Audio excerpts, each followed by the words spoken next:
Welcome back, friends, to this frosty morning in sunny Scotland here. We have to break through the ice before we can enter the pool this morning.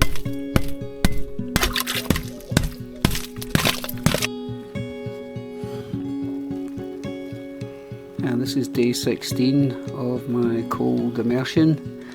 If you're new here, you'll know that I have been diagnosed with stage 4 lung cancer, and I have been looking to keep as well and as healthy as possible, as well as researching what I can do about it. And if you have cancer or are looking to prevent cancer, then perhaps this video will be useful to you. There has been some research, a major research paper done by Nature magazine in 2022. I will leave a link in the description if you're interested in it. And some of the findings were quite startling, relating to cold exposure and cancer tumours. Now, you may be aware of the glucose uptake and how essential that is for cancer glycolysis and the fuel that fuels cancer. And most cancers use glycolysis to harness the energy for their constant growth. And we have a type of fat known as brown adipose tissue, or BAT. We have a very small amount of it in our body, they reckon between 50 and 100 grams. Now, this fat is loaded with mitochondria, and when we are exposed to very cold temperatures, what happens is the glucose and the glycogen is extracted, or it's sucked into this brown fat, depriving cancer of its fuel. Well, Nature magazine reckon that this should actually be part of your cancer treatment. Now, understand, you see me in this pool at the moment, and just a very short time ago this would have been a terrifying prospect for me. It would have been so terrifying I just couldn't imagine it. Now, I didn't just appear and turn up and plonk myself in an ice pool.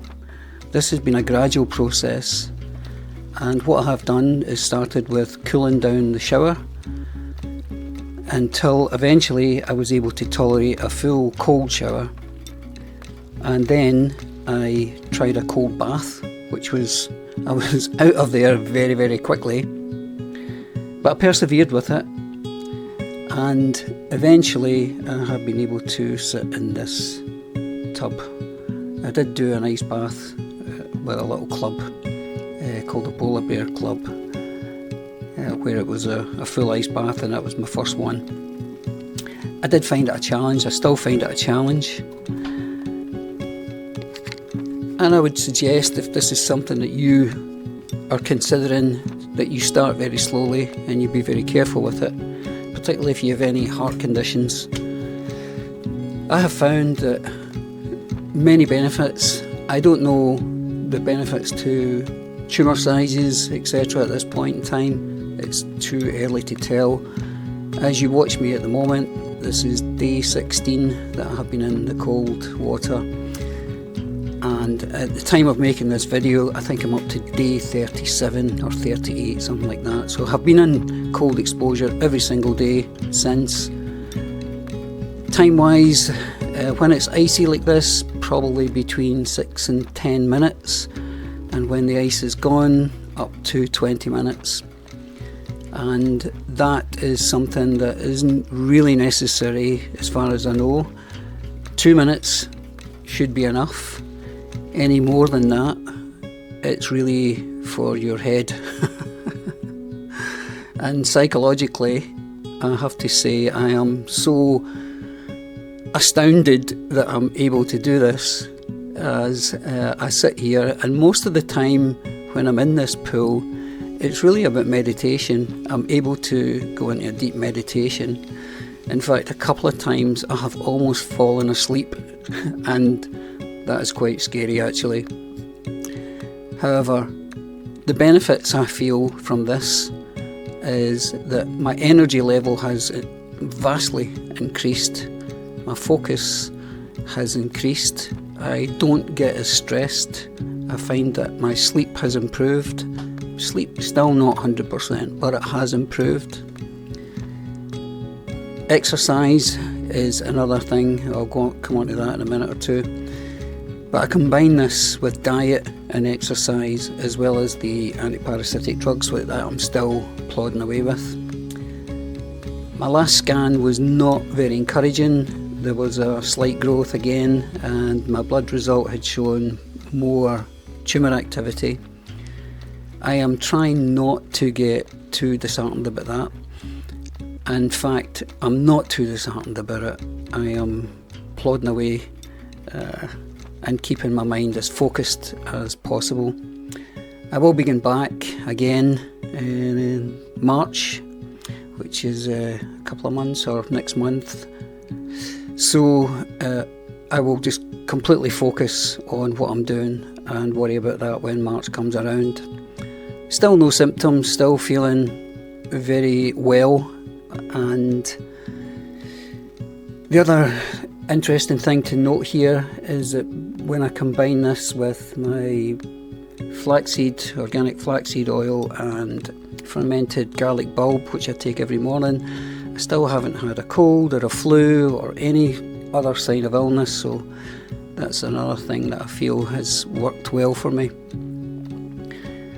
And again, the mental side of this, the mental health side of this, I say there's a vast improvement, as well as a great sense of achievement, being able to sit here.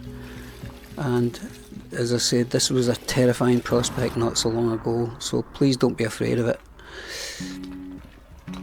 So as we get out here, as I said, I was combining this with exercise, and it's another thing that there is research. My own professor actually told me this, that there is research saying that exercise is very good, and it makes sense if you think about you're oxygenating your system, and the more oxygen in your system, then you're going to deprive cancer as much as possible. Cycling is one of the things that I am able to do most of the time, and this today is just a little gentle run, but quite often when I'm feeling like it, I will really go for it on the bike, and I'll do some real heavy hill climbs and take my breath to the extreme, and I feel that by doing that I'm increasing my lung capacity. At the moment my oxygen level shows 100%, so there is no symptoms, despite the scans showing 5 tumours between both lungs.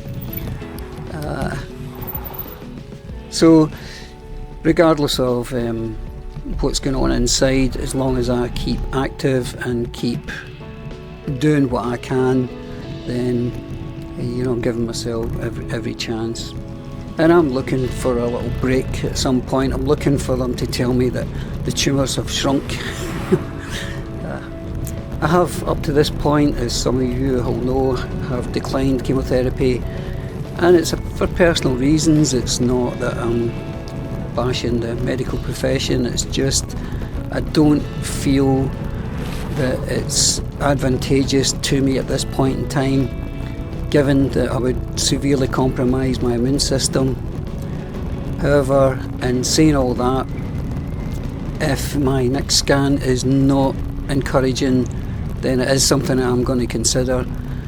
I'm going to ask for partial chemotherapy and combine that with the antiparasitic drugs. I believe that there has been quite a bit of success. In fact, Joe Tibbs himself did take chemotherapy along with his antiparasitic protocol, so there is scope to do that. I will tentatively consider it as we go, but in the meantime, as I say, a day at a time, head down, keep going, and relaxing as well. That's also important. Interestingly, there are some trials beginning in Florida with the antiparasitic, namely ivermectin and chemotherapy. So minds are being opened, and I think it's not before time that we do open our mind towards that. Anyway, it's just a relatively short video. I will leave a link in the description for the Nature magazine from the Research from the Cold Water. As usual, take care of yourself, please leave a comment, and I wish you all well. Bye for now. God bless.